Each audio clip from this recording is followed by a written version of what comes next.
Assalamualaikum warahmatullahi wabarakatuh. Selamat pagi anak-anak.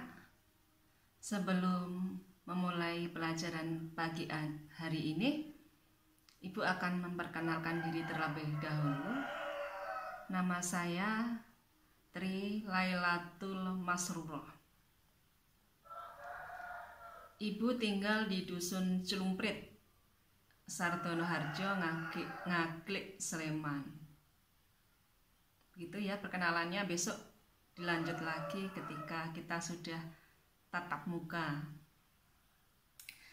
Anak-anak, pagi ini Ibu akan menyampaikan materi tentang cara belajar efektif dan efisien di masa pandemi. Sudah 1 tahun lebih negara Indonesia dan negara-negara lain di dunia ini merasakan betapa sulitnya mengatasi pandemi virus corona. Sampai sekolah-sekolah pembelajarannya sistem daring, jarak jauh dari rumah, untuk menghindari penularan COVID terhadap warga Indonesia. Jadi untuk melindungi keselamatan kita semua. Nah, tentunya dengan adanya pelajaran jarak jauh ini banyak kendala-kendala yang dialami baik oleh siswa maupun oleh Bapak Ibu guru. Yang biasanya kita bisa bertemu di ruangan kelas secara langsung atau offline. Kali ini kita harus belajar jarak jauh dengan menggunakan media yang kita punyai. Mungkin bagi anak-anak yang di rumah internetnya sinyalnya bagus atau paketannya bagus atau yang punya wifi, tidak masalah. Tapi mungkin ada juga yang hal itu menjadi suatu kendala, karena ketika pembelajaran tiba-tiba paketan habis, atau mungkin ketika pelajaran baterai habis. Nah, itu juga kendala juga bagi Bapak Ibu guru.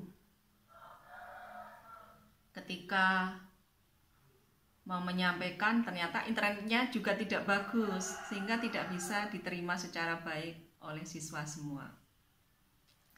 Nah, kali ini Ibu akan menyampaikan beberapa tips untuk agar anak-anak bisa belajar di masa pandemi ini secara efektif dan efisien. Jadi tujuan materi yang Ibu sampaikan ini adalah agar anak-anak dapat memahami faktor-faktor yang mempengaruhi hasil belajar. Apa saja yang bisa mempengaruhi hasil belajar anak-anak sehingga hasil belajarnya bisa bagus. Juga bagaimana cara kita mengatasi kendala-kendala yang kita alami dalam belajar jarak jauh ini. Sebelumnya anak-anak, negara kita Indonesia, sebenarnya pembelajaran di Indonesia atau hasil pendidikan di Indonesia itu belum menunjukkan hasil yang maksimal. Padahal perkembangan teknologi kita sudah bagus. Tapi kenapa kok hasil pendidikan kita belum maksimal? Kalau anak-anak, Ibu boleh cerita sedikit. Dulu ketika Ibu kuliah tahun 88 sampai 93, itu ada beberapa teman Ibu dari negara tetangga kita, dari Malaysia, yang belajar di perguruan tinggi di Yogyakarta. Kalau Ibu dulu di IKIP Yogyakarta yang sekarang dinamakan Universitas Negeri Yogyakarta atau UNY.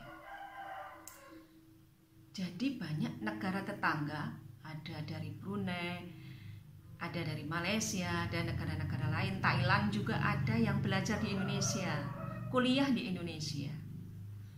Tapi sekarang anak-anak kelihatannya negara-negara tetangga kita itu mereka maju lebih pesat dari negara kita. Sekarang sebaliknya, banyak mahasiswa Indonesia yang justru belajar ke Malaysia, belajar ke Brunei, Singapura, atau negara-negara lain di Arab, di Amerika, Cina. Nah, banyak anak-anak, banyak di mahasiswa kita yang belajar di luar. Tapi yang belajar di Indonesia tidak seperti dulu. Kalau dulu Ibu waktu kuliah itu banyak ditemui mahasiswa-mahasiswa dari negara lain, mungkin di UNY anak-anak ya, di IKIP kalau dulu di UNY, sekarang mungkin tidak sebanyak dulu lagi. Mengapa demikian anak-anak? Nah, teknologi kita sudah maju, tapi kok hasilnya juga belum maksimal. Nah, ini ada hal-hal yang mungkin anak-anak juga bisa tahu, juga sering melihat, menjumpai di sekitar anak-anak. Teknologinya maju, tapi kita tidak bisa menggunakan teknologi itu sebagai sumber belajar kita. Untuk apa justru anak-anak? Sekarang coba kalau anak-anak jujur dan mau mengakuinya. Kalau anak-anak pegang HP, lebih banyak digunakan untuk bermain, main game, chattingan, atau nonton YouTube, atau lebih banyak digunakan untuk belajar.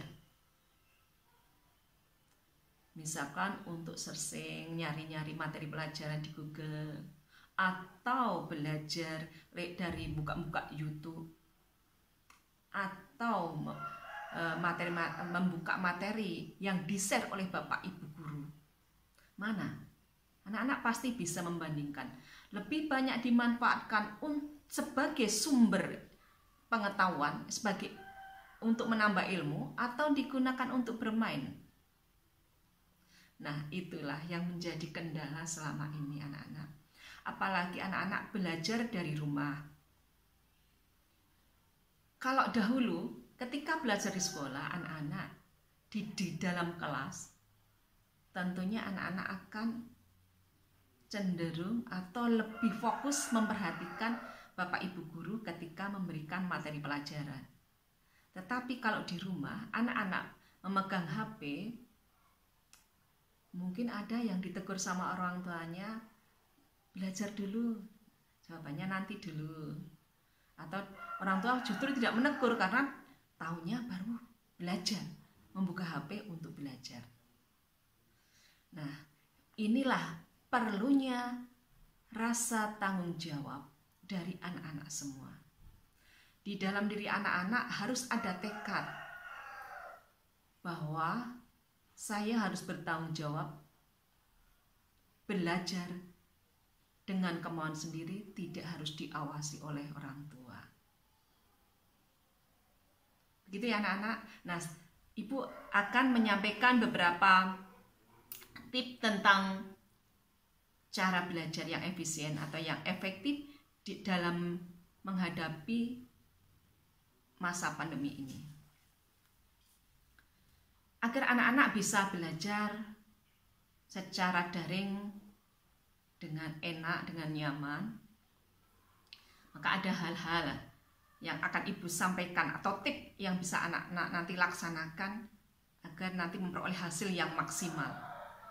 1, anak-anak ya, ingat ya, 1, menentukan suasana ruang untuk belajar. Nah, bagaimana caranya menentukan suasana ruang untuk belajar?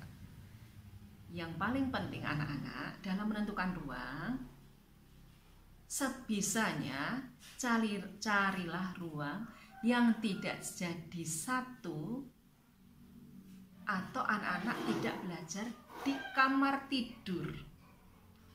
Jadi cari ruang yang tidak jadi satu dengan kamar tidur. Kenapa anak-anak?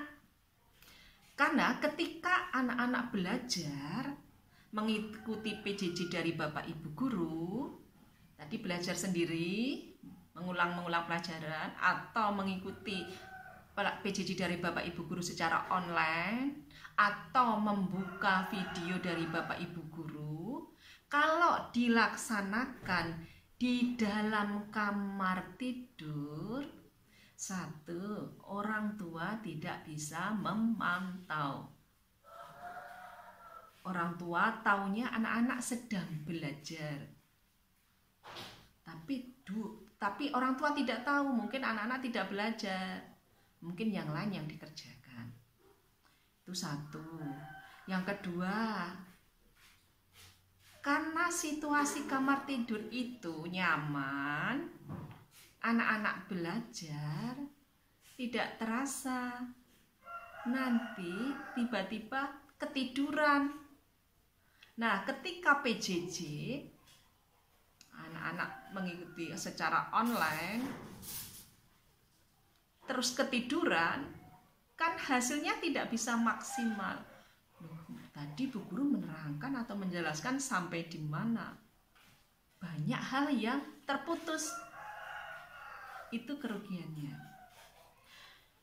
Kalau saat PJJ atau pembelajaran rutin setiap hari oleh Bapak Ibu guru, mungkin anak-anak bisa mengatasinya dengan bertanya kepada teman yang lain. Tapi kalau anak-anak kelas 9 sedang ujian dan anak-anak tertidur, nanti akan sangat-sangat mengganggu atau sangat merugikan. Karena kalau begitu anak-anak harus mengulang di hari yang lain. Kalau yang sedang ulangan sama saja. Ketika ulangan anak-anak di tempat tidur tertidur. Atau karena saking ngantuknya ulangan itu dikerjakan asal-asalan. Jadi hasilnya tidak maksimal. Nah, itulah anak-anak. Jadi tentukan ruang yang nyaman yang tidak jadi satu dengan kamar tidur. Itu satu anak-anak.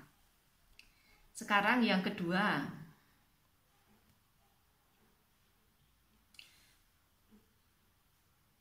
Menganggap sekolah daring atau PJJ, pembelajaran jarak jauh itu sama dengan sekolah luring atau offline atau pembelajaran tatap muka di sekolah.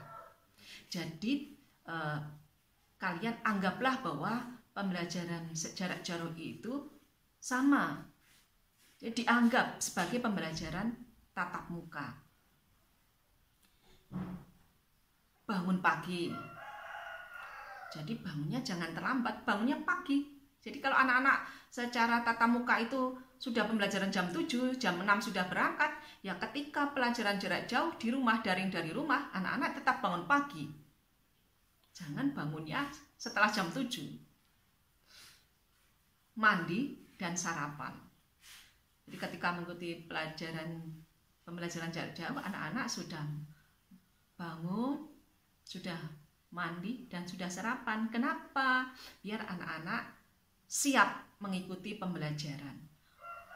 Badan segar, siap mengikuti pembelajaran. Posisinya sudah tidak ngantuk lagi. Tapi kalau anak-anak bangunnya kesiangan, nah kalau bahasa Jawanya itu gendandapan nanti, gregah-gregah gitu ya. Kita bangun, udah jam segini sudah pembelajaran. Anak nanti ketika mengikuti pembelajaran jadi tidak fokus, gitu. Jadi siapkan juga buku sesuai jadwal pelajaran hari itu. Jangan lupa HP juga harus disiapkan. Siapkannya anak-anak seperti ketika kalian dulu tatap muka, menyiapkannya malam anak-anak. Besok jadwalnya itu jam berapa, siapkan di malam hari, siapkan di atas meja. HP-nya juga disiapkan di situ dan baterai sudah full. Paham ya anak-anak? Jadi jangan sampai nanti ketika pembelajaran tiba-tiba lowbat, terputus. Nah, nanti anak-anak materinya juga tidak bisa terserap semuanya dengan baik. Harus ngambil cas dulu, ngecas dulu.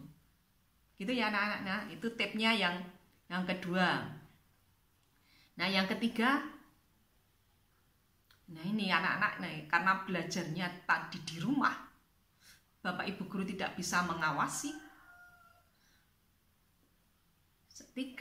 Yang ketiga, anak-anak jangan nyambi, jangan disambi ketika PJJ atau ketika pelajaran, atau ketika anak-anak membaca, mengulang video-video dari Bapak Ibu guru.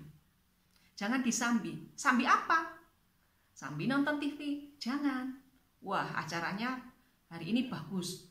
Anak-anak buka HP pembelajaran sama nonton TV. Yang masuk mana anak-anak?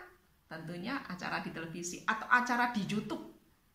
Nah, YouTube nonton apa? Nonton main game, nonton orang main game. Lah, sangat-sangat menarik anak-anak YouTuber yang gamer itu. Nah, itu acaranya menarik, lebih menarik itu daripada pembelajaran dari Bapak Ibu guru. Lebih mengasihkan.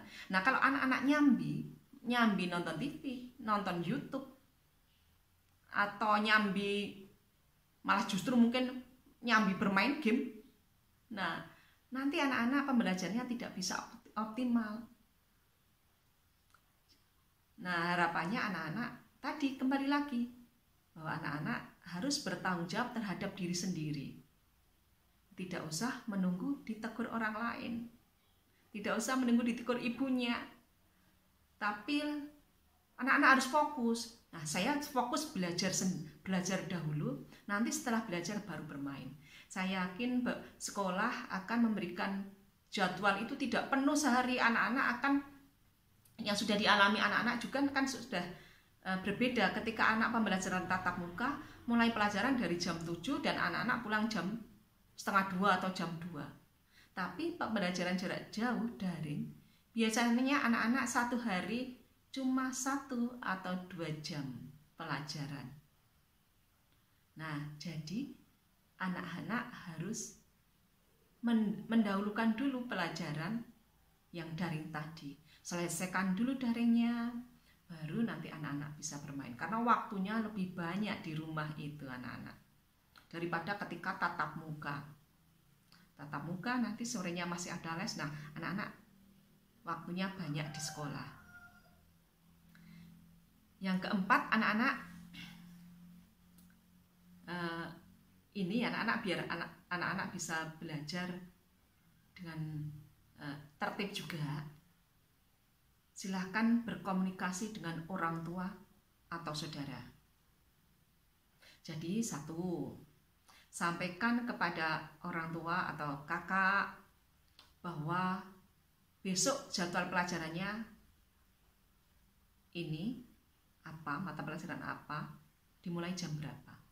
Kalau perlu, jadwal pelajaran itu dipasang di tempat yang orang lain bisa ikut membaca. Minta tolong kepada orang tua atau saudara atau kakak, tolong saya diingatkan besok ini jadwal pelajarannya seperti ini. Kalau sampai saya terlupakan atau kalau sampai saya tertidur atau belum bangun, tolong diingatkan agar saya bisa mengikuti pembelajaran tepat waktu. Nah, itu. Jadi libatkan orang tua dan saudara. Itu mengenai jadwal. Yang kedua, libatkan orang tua dan saudara atau kakak yang lebih besar, yang sekolahnya sudah lebih tinggi dari anak-anak untuk belajarnya. Mungkin anak-anak kok tidak paham, tanya orang tua atau minta dijelaskan kakaknya. Kalau orang tua tidak bisa atau kakaknya sedang sibuk juga, anak-anak gunakan HP kalian untuk browsing di Google. Atau anak-anak, bapak ibu guru membuka kesempatan seluas-luasnya. Anak-anak boleh bertanya kepada bapak ibu guru. Silahkan chatting kepada bapak ibu guru, WA atau telepon. Minta dijelaskan ini seperti apa, seperti ini. Cara penyelesaiannya seperti apa. Kalau tidak jelas, boleh tanya langsung kepada bapak ibu guru. Itu ya anak-anak. Jadi libatkan orang tua, saudara, atau bahkan bapak ibu guru. Kalau kalian tidak bisa menyelesaikan soal-soal atau latihan soal, atau tidak paham akan materi yang diberikan oleh Bapak Ibu guru. Itu yang kedua. Yang pertama tadi, libatkan orang tua, saudara untuk mengingatkan jadwal pelajaran yang harus diikuti pada hari tersebut. Jadi jangan sampai terlupakan. Jadwalnya ujian, anak-anak lupa. Malah orang tua juga tidak tahu kalau hari itu ujian. Sudah di-share di grup, tapi kadang karena grupnya itu banyak yang masuk, itu ketutup dengan grup-grup yang masuk, terlupakan jadwal ujian. Anak-anak malah diajak pergi sama orang tuanya. Banyak kejadian seperti itu anak-anak. Jadi tolong jadwal ini sampaikan juga ke orang tua saudara, dipasang di tempat yang bisa semua membaca atau mengetahui. Nah, itu yang keempat anak-anak. Terus yang kelima, ini untuk membantu anak-anak agar anak-anak itu bisa menyelesaikan tugas dari Bapak Ibu guru tepat pada waktunya. Bisa mengumpulkan tugas tepat waktu. Jadi tidak ada anak-anak yang di WA, di miss call Bapak Ibu guru karena tugasnya belum dikumpulkan. Caranya bagaimana anak-anak? Ibu kasih tahu caranya atau tipnya ya. Jadi setiap ketika pembelajaran jarak jauh atau setiap hari, anak-anak itu menyediakan buku. Jadi anak-anak harus punya satu buku tulis. Di situ ada untuk menulis tugas dari Bapak Ibu guru. Ya, tolong ya, anak-anak siapkan satu buku tulis untuk tugas dari Bapak Ibu guru. Apa yang ada di dalamnya? Yang di dalam buku itu silakan buat kolom-kolom. Di garis ya anak-anak, dibuat judulnya buku tugas. Di bawahnya dibuat garis ke bawah, nomor 2, hari tanggal, 3, kolom ketiga mapel, keempat tugas, kelima ya kolom kelima batas akhir dikumpulkan tanggal berapa. Buat seperti itu, nomor, hari tanggal, mata pelajaran, tugasnya apa, jadi nanti ditulis tugasnya apa. Yang kolom kelima, batas akhir pengumpulan tugas. Contoh hari ini ada pelajaran IPA.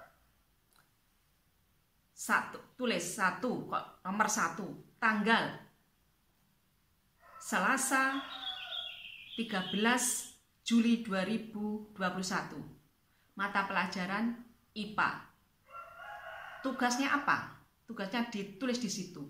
Mengerjakan soal-soal dari buku LKS halaman berapa sampai berapa. Tulis di situ. Batas dikumpulkan misalkan tanggal 20 Juli. Contoh. Nah, tambah satu lagi, kolom 1 anak-anak. Di kolom ke-6.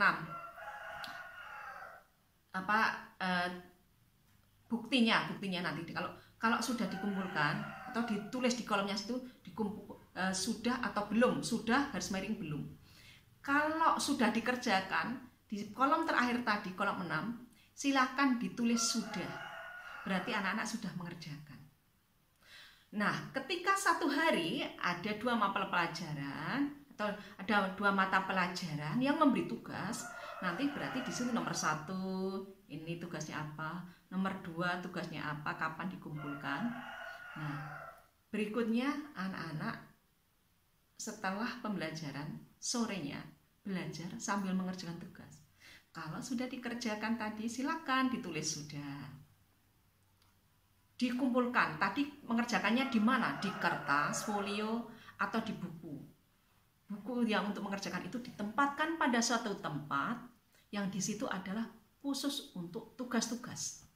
Silakan sediakan keranjang plastik. Nah, itu untuk mengumpulkan tugas.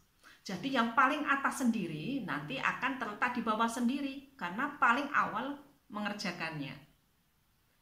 Nanti hari berikutnya ditambah ada tugas lagi. kumpulkan, diletakkan di situ. Di kolom terakhir, kolom 6 ditulis sudah. Nah, itu silakan anak-anak kerjakan dengan rutin. Ketika nanti ada diberi waktu untuk mengumpulkan tugas, anak-anak cek ulang. Tugasnya sudah dikumpulkan belum? Sudah. Nanti dicek juga yang sudah tadi dengan buktinya anak mengerjakan tadi di halaman folio atau di buku, dicek. Sudah belum? Dicek benar antara dengan buku tugas dengan tugas yang memang dikerjakan. Kalau memang sudah dikerjakan, anak-anak tinggal mengumpulkan. Jadi anak-anak tidak diberi waktu untuk mengumpulkan tugas, baru anak-anak bingung tugasnya apa, baru tanya temannya juga belum mengerjakan, bingung juga. Mengumpulkan tugas, harusnya mengumpulkan berapa tugas, hanya bisa mengumpulkan 1 tugas. Kenapa? Karena anak-anak tidak punya apa saja tugasnya 1 tadi. Terus anak tidak juga mengerjakan sejak awal. Nah, agar tidak terasa berat tadi, silakan ketika ada tugas, sorenya langsung dikerjakan. Ada tugas, sorenya dikerjakan. Apa fungsi tugas itu untuk anak-anak? Bapak Ibu guru memberikan tugas bukan untuk memperberat anak-anak, tapi supaya anak-anak lebih paham dalam belajar. Ketika disampaikan materi, anak-anak akan diberi tugas. Kalau anak-anak belum paham, pasti anak-anak akan mengerjakan tugas itu dengan membuka-buka buku pelajaran. Nah, jadi anak-anak berarti mengulang-mengulang juga. Nah, begitu anak-anak, mari kita siasati belajar kita. Kita cari trik-trik yang mudah, yang nyaman. Ingat, jangan suka menunda-nunda tugas karena akan memperberat diri kita. Anak-anak usianya sudah remaja ya, sudah bukan anak-anak lagi. Maaf kalau ibu guru bilang anak-anak karena terbiasa saja, tapi ini anak-anak besar, bukan anak-anak kecil yang bukan TK, bukan SD lagi. Kalau SD dan TK masih suka bermain-main, tapi di anak-anak sekolah menengah pertama ini, anak-anak adalah anak-anak yang sudah besar, sudah remaja, harus bisa bertanggung jawab terhadap prestasi anak-anak sendiri, belajar anak-anak sendiri. Jangan mengandalkan orang tua. Bantu orang tua kalian agar orang tua kalian tetap bisa mengerjakan tugas-tugas orang tua dengan lancar. Jangan orang tua nanti direpotkan oleh kita karena orang tua tidak ngoyak-oyak belajar, ngoyak-oyak biar bangun, biar mengerjakan tugas. Atau bahkan kadang orang tua itu justru dipanggil ke sekolah karena anaknya belum mengerjakan tugas sama sekali. Nah, gitu anak-anak. Apa yang saya sampaikan pada hari ini semoga bermanfaat bagi anak-anak semua. Mungkin sekilas saya rangkum anak-anak trik-trik atau hal-hal yang mendukung terhadap cara belajar efektif di antaranya. Jadi anak-anak biar bisa belajar dengan baik, dengan lancar, dengan mudah, dengan nyaman. 1, menentukan suasana ruang belajar. Ingat, jangan di kamar tidur. Yang kedua, menganggap sekolah daring sama dengan sekolah luring atau sekolah tatap muka atau sekolah ketika belajar di kelas seperti sebelum pandemi. Jadi anggap bahwa ini sekolah luring, sekolah tatap muka. Siapkan sejak pagi, jangan bermalas-malasan, mandi, sarapan. Ya. Yang ketiga, jangan nyambi karena anak-anak tidak dipantau oleh Bapak Ibu guru. Tanggung jawablah, jangan disambi bermain atau nonton TV atau hal-hal yang lain. Atau ngobrol dengan temannya, teman tetangga dekatnya, jangan. Fokus, semua belajar dulu. Nanti setelah belajar selesai, anak-anak bisa bermain. Karena memang anak-anak perlu refreshing juga, perlu bermain juga. Bapak Ibu guru tidak menuntut anak-anak belajar terus, tapi anak-anak tetap perlu refreshing. Ketika belajar harus belajar, ketika bermain silakan bermain. Tapi ingat protokol kesehatan ketika bermain ya, karena sekarang pandemi tidak hanya menyerang orang-orang tua, banyak anak-anak yang terkena COVID juga, dan banyak juga anak-anak yang menjadi korban COVID. Nah, terus yang keempat, tip yang keempat, anak-anak berkomunikasi dengan orang tua atau saudara. Jadi jadwal dipasang di tempat yang orang tua dan saudara tahu agar bisa mengingatkan apa pelajaran yang harus diikuti anak dan mulai jam berapa. Paham ya anak-anak ya? Silakan kerjakan, dipasang di luar, jangan dipasang di deleke atau justru tidak dipasang. Kadang anak tidak tahu jadwalnya. Nah itu bahayanya seperti itu. Jadi anak juga harus tahu jadwalnya apa, orang tua juga sebaiknya tahu.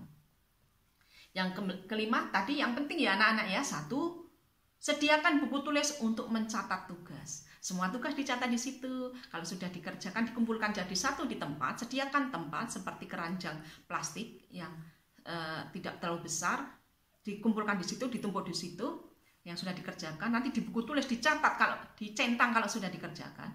Nah, saat ketika sekolah memerintahkan untuk mengumpulkan, anak-anak tinggal mengumpulkan, tidak mengerjakan lagi.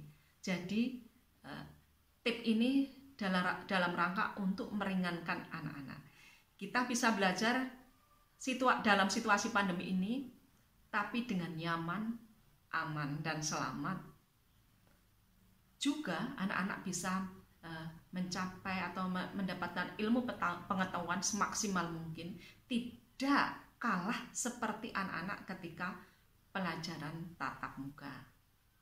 Begitu anak-anak, apa yang Ibu sampaikan pada hari ini semoga bermanfaat.